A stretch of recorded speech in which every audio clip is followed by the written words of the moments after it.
क़यामत नंबर 2, गौसे पाक का मुर्गा। हाँ, गौसे पाक की बारगाह में गई, उधर देखा मुर्गी खा रहे थे और खा की हड्डियां फेंक रहे थे, एक जगह हड्डियां जमा थी। अब माँ और 12 और चढ़ गए और कहने लगी, "ए सरकार, आप मुर्गियां खाएं और मेरा बेटा रूखी जौ की रोटी खाए, ये कहाँ का सलूक है?" फरमाया, "बैठ जाओ भाई।" जब खाने से फारिग हुए तो हड्डियां जमा थी। आपने हड्डियों से कहा कि हड्डियों दोबारा मुर्गा बन के खड़ी हो जाओ। देखते देखते मुर्गी जिंदा होकर खड़ी हो गई। आपने फरमाया, "तेरा बेटा जब इस मुकाम पे पहुंच जाएगा तो फिर जो चाहे खाता भी।" वो कहते हैं जी कि एक औरत आई गौसे पाक को मिलने के लिए, खुद वो मुर्गा खा रहे थे और वहां जो उस औरत का बच्चा था वो रूखी सूखी खा रहा था। ठीक है, इसका मतलब है आजकल जो आप अयाशी देख रहे हैं ना, पीरों की, उलमा की, महंगी महंगी गाड़ियां, महंगी महंगी रिहायशें, और आपको कहते हैं अल्लाह के नबी चटाई पे बैठते थे, तो इनके बड़े भी यही कुछ थे, खुद कुकट फाड़ रहे हैं और बच्चों को रूखी सूखी खिला रहे हैं। क्या ये रसूलुल्लाह का तरीका था जो गौसे पाक ने अडॉप्ट किया? बता। अच्छा, फिर वो कहते हैं कि वो माँ जो है वो परेशान होगी, तो उसने शिकायत की कि हजरत ये क्या? वो कहते हैं जी फिर गौसे पाक ने वो मुर्गा पूरा फाड़ने के बाद, खाने के बाद हड्डियां जमा की। लगता ही है गौसे पाक ने अकेले ही सारा मुर्गा खाया। हाँ, क्योंकि और किसी का जिक्र वहां पे नहीं है। पूरा मुर्गा खाने के बाद उन्होंने हड्डियां जमा की, उसके ऊपर हाथ फेरा और कहा, "कुम बिइज़्निल्लाह", अल्लाह के इज़्न से खड़ा हो जा। तो वो मुर्गा जो है वो खड़ा हो गया और फिर उन्होंने उस औरत से कहा कि जब तेरा बेटा इस मर्तबे को पहुंचेगा तो वो भी मुर्गा खा लेगा। यानी जदू वो भी मदरसा पढ़ा था, पढ़ा लेगा, वो भी खड़ी खड़ा लेगा। झूठ। ये नबी की तालीमात है। किसी साहबी ने कभी कोई मुर्गा जिंदा किया यार? या नबी इस्लाम ने कभी कोई इस तरीके से मुर्गा खाकर जिंदा किया?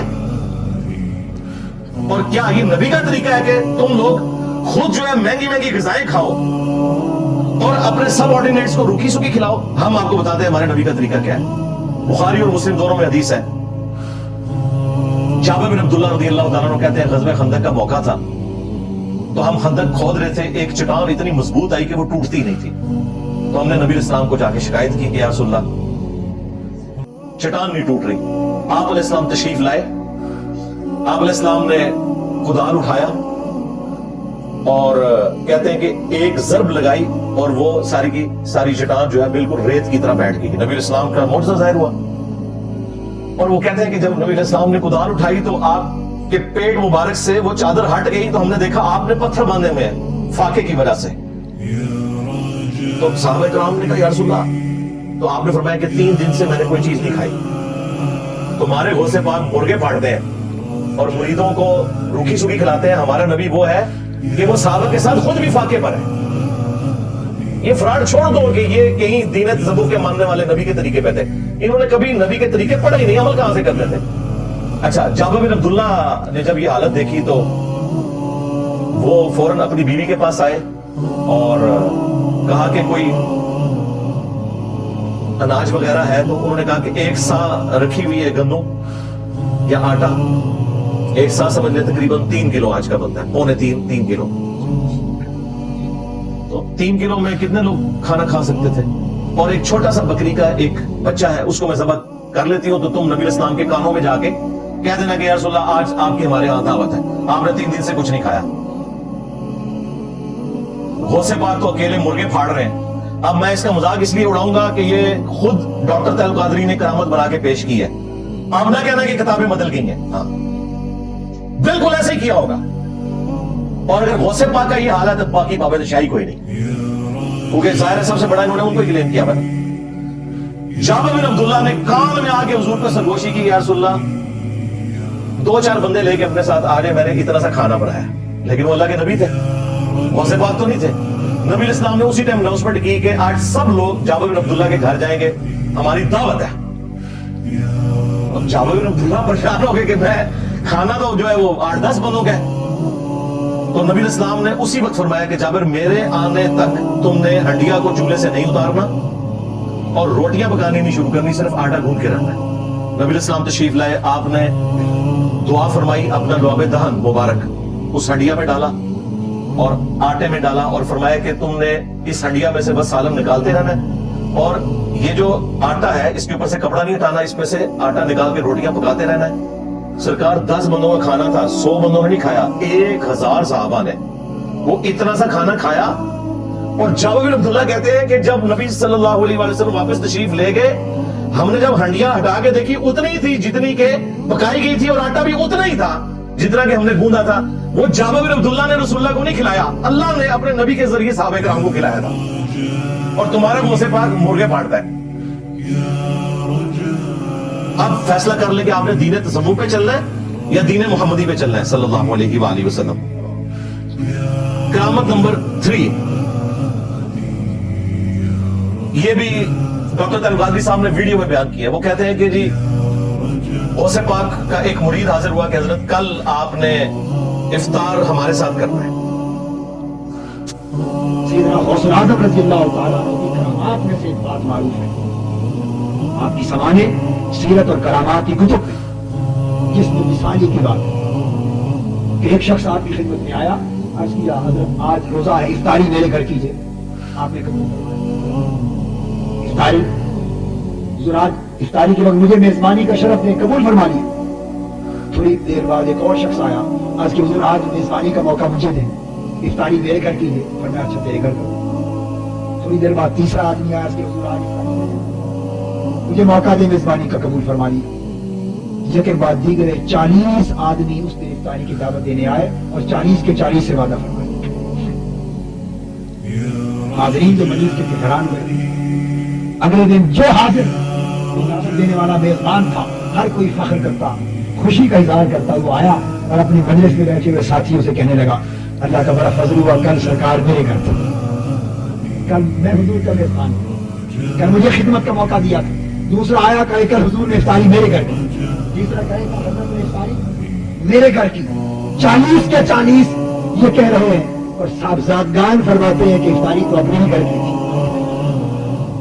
افطاری تو اپنے ہی گھر کی تھی. مولانا اشرف علی صاحب تھانوی جیسے علماء نے بھی ان چیزوں پر گفتگو کی ہے اور بیان کیا ہے, اور کہتے ہیں کہ اس سے مراد جس میں مثالی کے ساتھ تشریف لے جانا تھا. کیا جس میں حقیقی سے تو گھر ہی رہے, مگر اولیاء اللہ کو ایک جسم مثالی ملتا ہے, جس میں اس مثالی جسم سے ایک وقت میں 40 جگہ بھی جانا چاہے تو تشریف لے جا سکتے ہیں.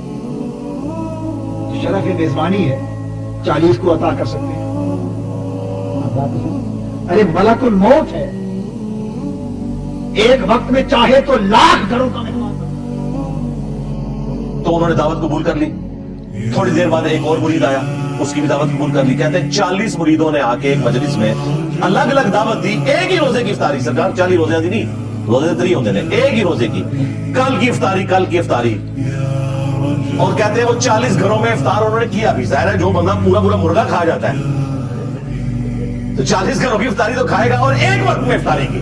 اصل میں کرامت یہ بتا رہے تھے, آپ سمجھ رہے ہیں 40 مرغے کھانا جو ہے افطار ہے, نہیں, 40 جگہ ایک وقت میں. اور پھر ڈاکٹر طیب القادری صاحب کہہ رہے ہیں کہ اگر کسی کو وسوسہ آتا ہے تو کیا حضرت ملک الموت علیہ السلام 1,00,000 سے زیادہ گھروں میں روزانہ روح قبض کرنے کے لیے نہیں پہنچ جاتے؟ ایک فرشتہ ہے ملک الموت, اگر وہ 1,00,000 سے زیادہ گھروں میں, آج کل تو ویسے فکر تقریباً 1.5-2 لاکھ ہے 24 گھنٹے میں, چلے ایک لمحے میں کئی ہزار گھروں میں چلا جاتا ہے تو عبدالقادر جیلانی بھی جا سکتے ہیں. سرکار پھر اگلی بات کریں, اگر عیسیٰ ابن مریم بغیر باپ کے پیدا ہوئے ہیں تو عبدالقادر جیلانی کا بھی باپ کوئی نہیں تھا. اگے کرو. ہاں, یہ ان کو لگے گی گالی. کیوں گالی کیوں ہے؟ یہ تو معجزہ ہے. قرآن میں تو اللہ نے کہا کہ ہم عیسیٰ اور اس کی والدہ کو تمام جہان والوں کے لیے نشانیاں بنانے لگے ہیں. اور تم کہتے ہو کہ تمہارے غوث پاک جو ہے وہ اولو العزم پیغمبروں کے نائب تھے, تم مان لو کہ غوث پاک کا بھی باپ کوئی نہیں تھا. سب کہانیاں بنائی, جھوٹ بنایا ہوا ہے. دوسری طرف بخاری مسلم میں حدیث ہے, ایک عورت مسجد نبوی کی صفائی کرتی تھی, حبشی عورت فوت ہو گئی. رات کے وہ صحابہ کرام نے جنازہ پڑھ کے دفنا دیا, نبی علیہ السلام کو نہیں بتایا. چند دن گزرے, آپ صلی اللہ علیہ وآلہ وسلم نے پوچھا کہ وہ عورت نظر نہیں آ رہی, تو صحابہ نے کہا یا رسول اللہ وہ تو فوت ہوئی تھی, ہم نے اس کو جنازہ پڑھ کے دفنا دیا, آپ کے حرام میں خلل نہ آئے, تو آپ کو نہیں بتایا.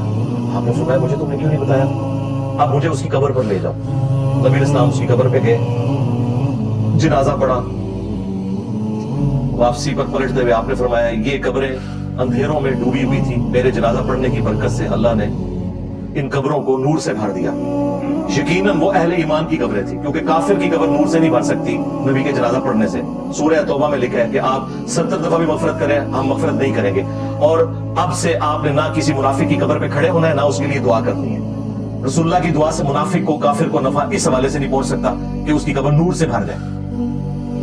अगर उस जमाने के लोगों को कब्र में नूर के लिए रसूलुल्लाह की दुआओं की जरूरत थी, तो हम आम तो शाही कोई नहीं।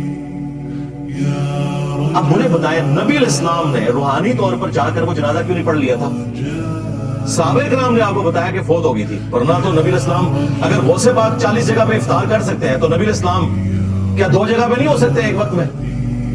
ये हमें कहते हैं जी बड़े से बड़ा गौस कुतुब अब्दाल एक साहबी के कदमों की खाक के बराबर भी नहीं है। और वो कहते हैं जी उसके घोड़े के कदमों की खाक। जल्दी बात है, ये झूठ है।